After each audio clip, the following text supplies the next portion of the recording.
धनवान सेठ अपनी पत्नी को घमंड से बोलता है, सुनो, इस शहर में मेरी इज्जत मेरे धन दौलत की वजह से है और लोग तुम्हें भी इज्जत मेरे नाम के पीछे देते हैं, तुम्हारी कोई अलग से पहचान नहीं है। पत्नी बोली, सुनो सेठ जी, घर की लक्ष्मी अगर चाहे तो 1 सेकंड में घर की इज्जत मिट्टी में मिला सकती है और चाहे तो आसमान तक पहुंचा सकती है। आपकी इज्जत मेरे हाथों में है। सेठ हंसकर बोला, तो फिर मौका आने पर दिखा देना। अब शाम को सेठ के घर एक महफिल जमी।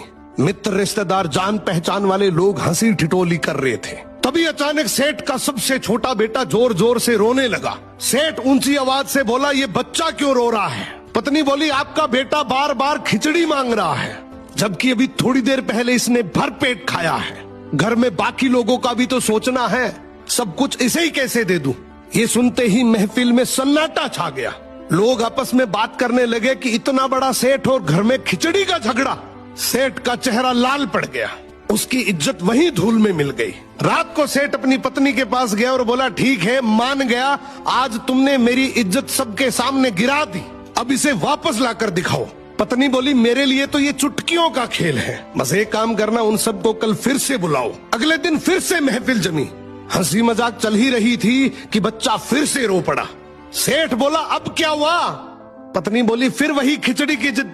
इस बार सेठ मुस्कुराकर बोला, तो फिर खिचड़ी लाकर दो, मैं अपने बेटे को हाथ से खिलाऊंगा और साथ में सभी मेहमानों को भी खिचड़ी परोस दो। पत्नी ने तुरंत रसोइयों को आदेश दिया, बड़े ठाट बाट से हांडियां लाई गई, मेहमानों को कटोरी में खिचड़ी परोसी गई। लेकिन वो साधारण खिचड़ी नहीं थी, उसमें केसर की खुशबू, बादाम, काजू, पिस्ता, किशमिश और घी की महक। ये खिचड़ी नहीं बल्कि एक शाही व्यंजन था। सभी मेहमान एक दूसरे को देखकर सोचने लगे, इनके घर की खिचड़ी ऐसी है तो इनके भोजनों का स्तर कैसा होगा। सेठ के घर की रहीसी की चर्चा पूरे शहर में फैल गई। सेठ अपनी पत्नी के सामने हाथ जोड़कर बोला, मान गया, घर की औरत चाहे तो इज्जत बना भी सकती है और बिगाड़ भी। तो घर की इज्जत पति और पत्नी मिलकर बनाते हैं।